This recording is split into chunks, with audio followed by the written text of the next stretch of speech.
What's up, guys? Welcome back to Newswave. So there is one specific feature people have been pointing to for the Switch 2 that will make it very, very unique, especially compared to not only the current Switch, but a bunch of other devices on the market now. And it appears that that feature is actually confirmed. This is coming straight from Nintendo even, and we're going to go over that here today. Also, we are going to be talking about Take-Two doubling down further on the Grand Theft Auto 6 situation that's leaving many people out there scratching their heads, and Metal Gear Solid Delta. We've talked about this quite a bit, trying to figure out when it's going to release.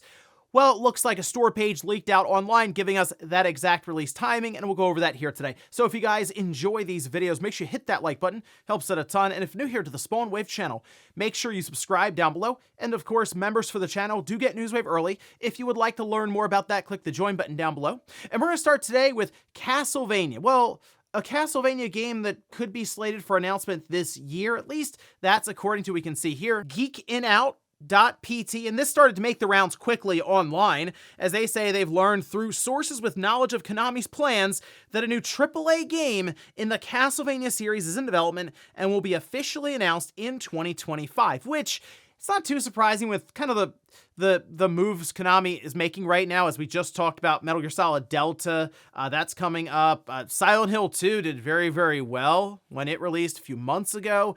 And now thinking about Castlevania, yeah, we heard rumors about them making a push internally, trying to get studios figured out to take on that franchise. Now, AAA, when I think of AAA or hear it in this context, I do think of like a more 3D based Castlevania game, not necessarily 2D, although it could be like that 2.5D, and that would kind of push up budgets, which AAA is supposed to mean like the budget around it. So it's really hard to say just from that. But if I had to take a guess, maybe something more akin to Lords of Shadow, but who knows? Maybe they go all in and try to revisit the Castlevania 2D days and make a super high quality one here, but I guess we'll see if that's something in the cards here for 2025. Also, we did have a bunch of games that were revealed for Amazon Prime Gaming, and I wanted to point this out. If you do have Amazon Prime, these are all like mostly PC games you can just claim and add to your library, and most of them are going through GOG, so they're DRM free. So let's take a look. This is over on VGC, as they outline it very nicely here.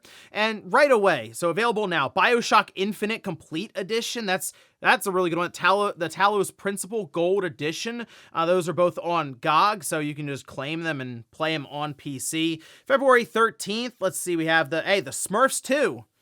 There you go. And then Dark Sky. Then February 20th, Wolfenstein Youngblood. That's on the Microsoft Store, so I believe that would work through Xbox, and it got like a 60 FPS patch and stuff recently, so okay, that's not a bad one to check out there. February 27th, there's going Deus Ex Human Revolution through GOG, Redemption Reapers, and Yes, Your Grace. So again, just wanted to point this out. If you have Amazon Prime, these are all available to just go ahead and claim throughout the month. Oh, and it looks like we have another Game Boy Advance game going into Nintendo Switch Online expansion pack tier next week. We can see this trailer that was posted by Nintendo, and it is for Wario Land 4. Now, this was an interesting time, obviously, here on the Game Boy Advance, but these were like those really cool pixel, high-quality 2D platforming games. And, I mean, Wario, as you can see, it's Wario Land 4, had a nice line of these games going there for a while, and this is one of them here. But this is going to be dropping into the service on February 14th, and it's always fun to see Nintendo put these trailers together, because it's kind of like back in the day when it would be coming out. This is sort of what you'd expect to pop up online to advertise it, but in this case, it'll just be going into the subscription service you may already have. So yeah, fully recommend checking out Wario Land 4, that dropping technically Valentine's Day next week on Friday. And guys, with some of the quick news out of the way, let's get into the bigger stuff. Let's start right away with that Switch 2 feature that we've been discussing quite a bit ever since that little sensor was discovered on the side of the Switch 2 Joy-Con with those leaks that were coming out from the factory next handheld. And then we got to the point where Nintendo showed a trailer and they were racing around in that mouse configuration on the side. So with all of that, it did kind of seem that we were going to have mouse functionality with the Joy-Cons when they were detached. Well, now we have a patent that's gone live. In fact, there's two we're going to look at here today, but the first one immediately points this out. So we can see this posted up. This is over on the Patent Scope website. And this patent is just input device and system. If you look, the publication date was yesterday, the February 6th, but it was filed back August 1st, 2023. And immediately, the first sentence, this input device, which you can see the image, it is indeed the Switch 2 Joy-Con, comprises a front surface, an upper surface, a first side surface, a second side surface, a directional input unit, a first upper surface button, and a sensor for mouse operation.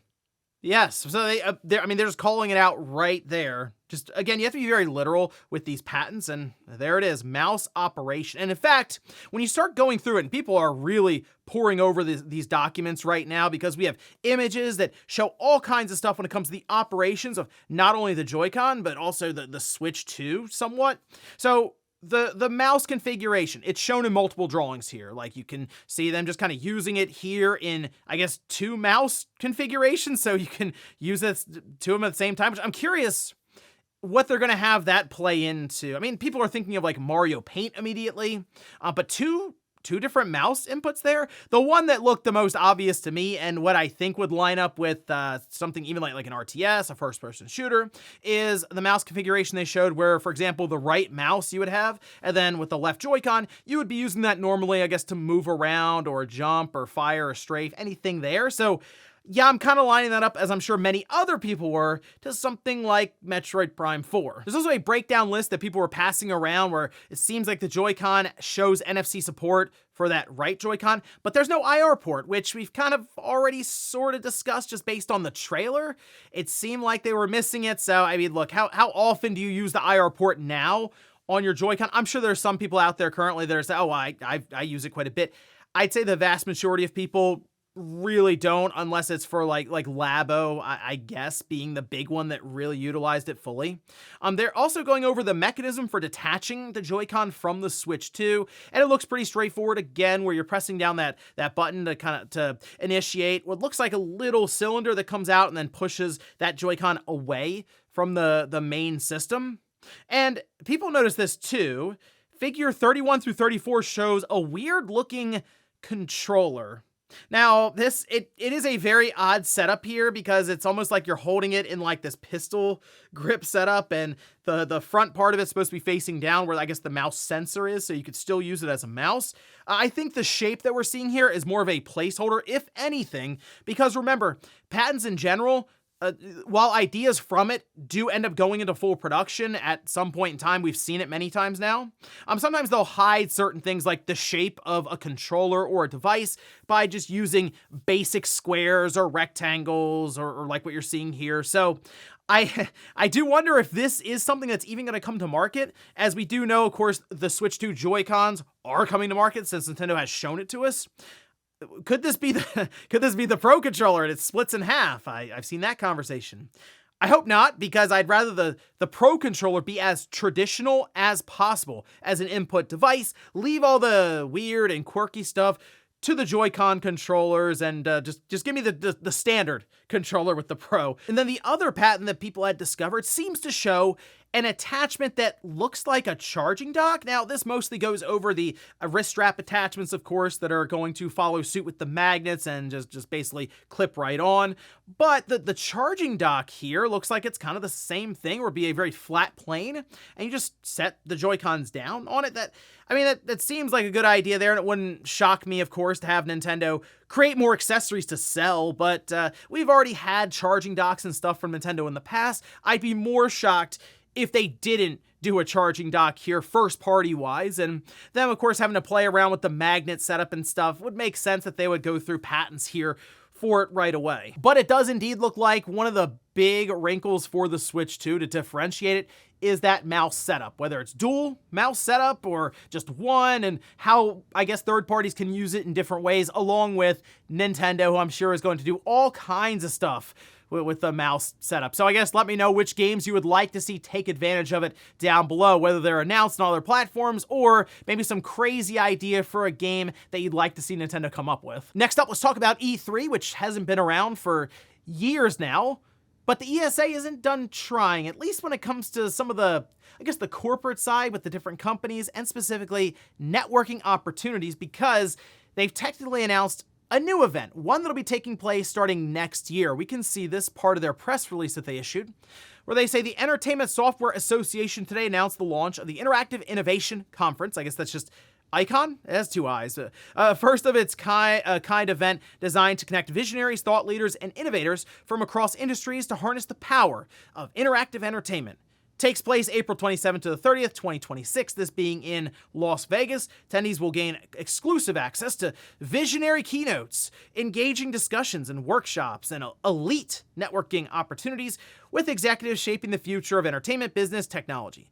IICon promises to bring together a broad spectrum of sectors that converge with interactive entertainment, including film, television, music, sports, healthcare, education, finance, and more. Okay, that's interesting. I was kind of thinking of technology and video games, then it just said finance and healthcare, but hey, who knows? Maybe you get people networking, you never know what you come up with. You get the vitality sensor, I guess, finally releasing. But look, the ESA, E3, just, it spiraled out of control, didn't work out for them, especially with the pandemic that happened, and they were really unable to hold it completely, and even before that, it was kind of like on the decline there. In this case, them going back and looking at the idea of networking with different companies, not as much being a forward-facing fan event, I guess. They mentioned attendees. I guess it's something you could still go to, but I wouldn't expect there being big shows and stage presence, although they did show some of the partners here, and like Nintendo and Microsoft, Sony, like some of the big companies, gaming companies, are involved, but they're also part of the ESA, like the board that they have, so it's not too shocking that their logo would be on that website. So I guess we'll find out more heading into next year as to exactly what they have planned, but for now, I wouldn't expect this to be anything like what we've had in the past with E3. Next up, let's talk about Take-Two and Grand Theft Auto 6, which it's been more than 400 days since that initial GTA 6 trailer that absolutely took over the internet. It was ridiculous when it dropped online. And since then, Take-Two's been very quiet about this, except they do keep saying one thing and people just do not seem to believe them. We can see this posted up. This was part of a press release with Strauss Zelnick talking with investors, essentially, saying, looking ahead, this calendar year is shaping up to be one of the strongest ever for Take-Two, as we plan to launch Sid Meier's Civilization 7, February 11th, Mafia: The Old Country in the summer, Grand Theft Auto 6 in the fall, and Borderlands 4. So they also mention like record levels of net bookings in fiscal year 26 and 27, and obviously they're gearing up for a ton of money if they actually do a Grand Theft Auto 6 out this year. Now, they say in the fall, and as we know with kind of the marketing speak, I guess fall goes all the way up to, I don't know, December 20th or something. So Grand Theft Auto 6 still coming out this year, but it's been radio silent since that initial trailer. And we're now in February. Let's say it comes out in September. 7 months to launch from now. I think, and I'm sure many other people agree, that they would have a massive marketing and hype cycle around what we expect to be one of the biggest launches in gaming history. It seems odd that it's been so quiet. And I see many people online who are following along with every move that Take-Two is making behind the scenes. Like they're deleting posts off their Instagram, they're moving stuff around on their YouTube channel, behind the scenes, like deleting, privating stuff, making playlists. And every time it happens, people are thinking that means the trailer is right around the corner. And the thing I will say is Take-Two and Rockstar, they can indeed drop a trailer whenever they want, and it will absolutely explode online. So in that regard, sure, that it could happen today even. But do you think GTA 6 is going to come out this year? Because every day that goes by and they don't say anything about it in the way of a press release or a trailer or just some kind of information, it is harder and harder to believe that this massive, massive release is going to happen in the next 8 to 9 months. It just does. So, hey, we'll see if maybe they have something planned for February going into March to really get the ball rolling so people can actually believe them when they post these kind of releases to investors. And in our last bit of news, let's talk about Metal Gear Solid Delta, because it appears the store page and a trailer has leaked out online that gives us the release date, which I assume this is going to be in Sony's State of Play, that at this point we believe is happening next Friday on February 14th, somewhere in there. And it seems like this, along with Death Stranding 2, as that got a rating in Korea just the other day, it seems like those are two games that are going to be there. And now we have pretty much all the information around Metal Gear Solid Delta. We can actually see the trailer. This was discovered and posted up online, and of course a bunch of people grabbed it, re-uploaded it. But as of with that, we do also have the store page. The game is currently slated for August 28th, according to the PlayStation Store page that went live. And the trailer itself just shows more about the game, of course, here. And I know it's a remake of a game that we've had multiple times now, released over and over again, even as remasters and HD collections. But I will say I kind of went through this. I'm like, that feels like a little bit of spoiler, and it's out of context if you haven't played the game at all, sure. But still, I don't know. They're showing a lot about this game is what I'll say. And I thought it was going to come out sooner. I was thinking this might have been a good April release, and here we are now, I guess, into August. But there was one cool thing, and this was a crossover that happened on the PlayStation 2 with this game. And they do have Snake versus Monkey. Say in this mode, you'll play a snake and round up all the escaped apes, running amok in each stage. Yes, back then, we had a crossover between Metal Gear Solid and Ape Escape. And it was kind of a dumb mode, but it was still really fun to have it. And that, of course, leads me to believe that it's a reveal set up for the State of Play with Sony's Ape Escape there, ready to roll. So it'll be cool still to see this trailer go live and set up, and then, of course, they get things rolling along for, I'm sure, their own marketing campaign leading into August, and I'm very excited to go back to Metal Gear Solid 3. It will go back, but with this remake setup here. I've already gone through it, of course, when it first came out on the PS2, then in, like, the HD collection that came out. Actually, I remember playing it on the Vita, and the frame rate wasn't great for it, but it wasn't great in the first place technically at times. So it'll be cool to go back with some of the newer visuals and some of the gameplay tweaks and quality of life things that they've done here. And apparently I can even do the Ape Escape mode, so that should be fun. And before we go to the comment of the day, we'll take a look at the poll that I posted up yesterday, where I asked if Metroid Prime 4 used mouse controls with the new Switch 2 Joy-Cons and they worked well, would you prefer that over the typical analog stick controls? Okay, 63% say no.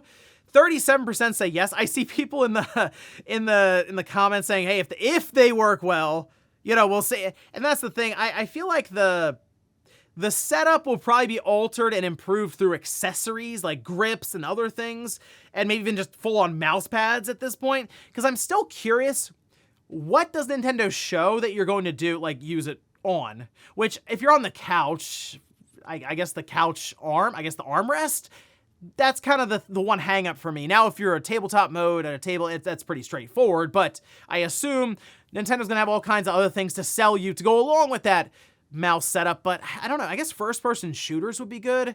People have mentioned gyro is preferred, but we'll see with the mouse controls, because keyboard and mouse is kind of unfair at times on PC, so I don't know, Joy-Con and mouse, would that be close? Well, hey, based on the patents and everything going around, guess we're gonna find out soon. And we'll finish up with the comment of the day as you're seeing here. This is from Tristan, who says, I think everyone is going to be absolutely shocked when Nintendo reveals a $449 and a $499 Switch 2. Sticker shock is definitely going to hit this generation. Okay, if they have a $499 Switch 2, yes, that will hit with sticker shock. It will be, it'll definitely be scrutinized online. Now, if they have multiple SKUs, as you mentioned here, $449 and $499, I still think $449, while I wouldn't be shocked, it still feels more expensive than Nintendo would want to do.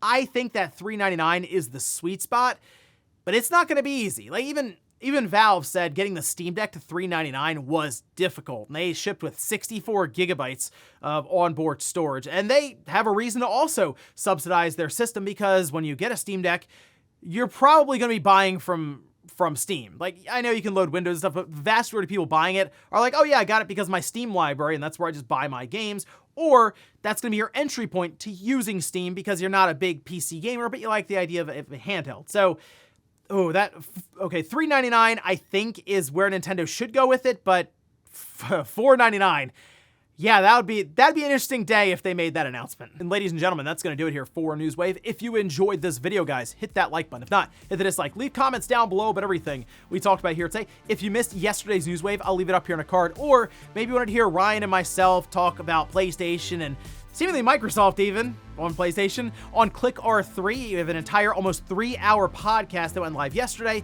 and I'll leave it below. Thanks guys for watching, and I'll see you next time.